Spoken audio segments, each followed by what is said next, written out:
Halina kayo mga bukid, samahan niyo po ako magluto po tayo ng puto maya. Pwede po itong agahan, pwede rin pong merienda. O kahit na anong oras na gusto niyong kainin, pwede po yan mga bukids. So ito na nga ang ating mga ingredients. Meron po tayo ditong bigas na malagkit, 2 tasang kakang gata, 1/4 na puting asukal, 1 kutsaritang asin at luya. So ang una natin gagawin ay ilagay lahat ng ingredients sa isang rice cooker at dito po ay paghalu-haluin ang lahat ng ito. Pag well distributed na ang lahat, pindutin lang ang on at lutuin.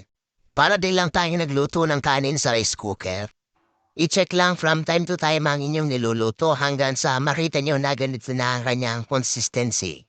Siguraduhin lamang po mga kabukids na hinahalo nyo po ito para hindi po masunog yung ilalim na bahagi ng inyong niluluto.